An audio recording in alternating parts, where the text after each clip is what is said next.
به نام خدا، عرض سلام و احترام دارم خدمت همراهان گرامی. دکتر حسین ایمانی هستم، متخصص تغذیه بالینی، عضو هیئت علمی دانشگاه علوم پزشکی تهران و عضو انجمن تغذیه آمریکا. خب میدونید آمار چاقی و اضافه وزن در جهان رو به افزایش هستش و تغذیه بر رژیم درمانی نقش بسزایی در کاهش وزن.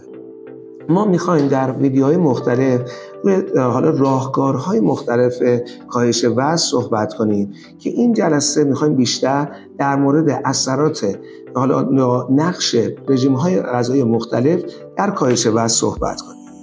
خب رژیم‌های مختلفی در دنیا مطرح میشن که میتونن روی کاهش وزن اثر بخشی داشته باشن.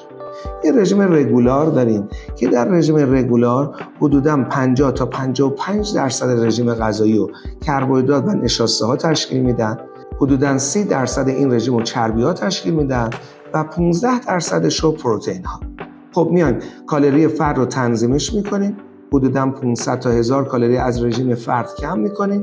رژیم غذایی رو مثلا تقسیم بندیش میکنیم تو وعده‌های صبحانه، نهار و شام و ترجیحاً 3 میان وعده و به مرور زمان وزن فرد رو چک میکنیم که ببینیم چقدر وزن کم کرده. این یک رژیم معمول هستش که خیلی اوقات در کلینیک‌های مختلف ببینید اجرا میشه. ولی خب به مرور زمان رژیم‌های خاص هم در لاغری مطرح شد، مثل رژیم فاستینگ، مثل رژیم کتوژنیک. خب من اول درباره رژیم فاستینگ براتون صحبت میکنم. در رژیم فاستینگ همونطور که از اسمش مشخص هست، خب فرد یک مدت طولانی غذا نمیخوره و یک مدت آزاد هست هر غذای خاص استفاده کنه. فاستینگ های مختلفی در دنیا ارائه شده. معروف ترین رژیم فاستینگ رژیم 16-8 است. یعنی فرد 16 ساعت غذا نمیخوره و 8 ساعت داره غذا استفاده میکنه. در 16 ساعتی که فست هست، یعنی ناشتا است و چیزی استفاده نمیکنه، میتونه مثلا آب، چای یا قهوه تلخ رو استفاده کنه. یعنی نوشیدنی های بدون کالری و مجاز است. ولی در 8 ساعت میتونه غذایی که دوست داره استفاده کنه. ترجیحاً ما توصیه میکنیم اون 8 ساعت رو متخصص تغذیه برای فرد رژیم غذاییش رو تنظیم کنه. اولا همه مواد مغذیه یا مورد نیاز بدنش تامین بشه، فردی که داره رژیم میگیره، و ثانیاً تحلیل عضلات نداشته باشه. چون یکی از عوارضی که رژیم های فاستینگ داره این هستش که افرادی که طولانی مدت رژیم های فاستینگ رو میگیرن دچار تحلیل عضلات میشه و همین باعث میشه که در دراز مدت اینها دچار استاپ وزنی بشه. نکته بعدی و رژیم بعدی که میخوایم صحبت کنیم رژیم کتوژنیک هستش. رژیم کتوژنیک اول همونطور که اطلاع داریم برای بیماری سر مطرح شد. یعنی وقتی ما درصد زیادی از رژیم غذایی رو اختصاص بدیم به چربی ها، بر اثر متابولیسم غیر هوازی چربی ها موادی به نام کتون ها تو بدن ایجاد میشه. این کتون ها دیدن که وقتی که افرادی که دچار سر هستن استفاده میکنن کمتر دچار حملات سر میشن. خب دیدن افرادی که این رژیم رو میگیرن چون چربی احساس پری به فرد میده و تخلیهش از معده کند هستش، احساس پری و سیری خوبی به فرد میده.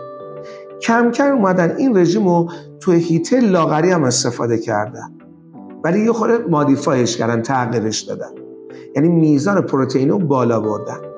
تو رژیم کتوژنیک ما حدوداً 80% رژیمون اختصاص پیدا میکنه به چربی ها و 20% اختصاص پیدا میکنه به کربوهیدرات و پروتئین.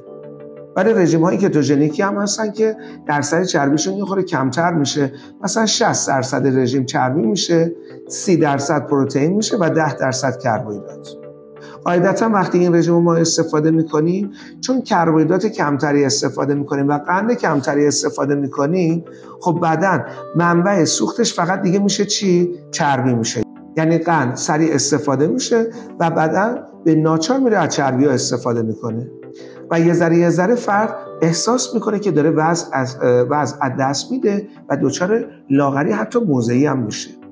این نکته رو در نظر بگیریم. ما رژیم‌های کتوژنیک رو نمیتونیم طولانی مدت رعایتش کنیم. چرا؟ خب چون بیشتر درصد چربی، یعنی درصد درشت مغذی از چربی‌ها تامین میشه.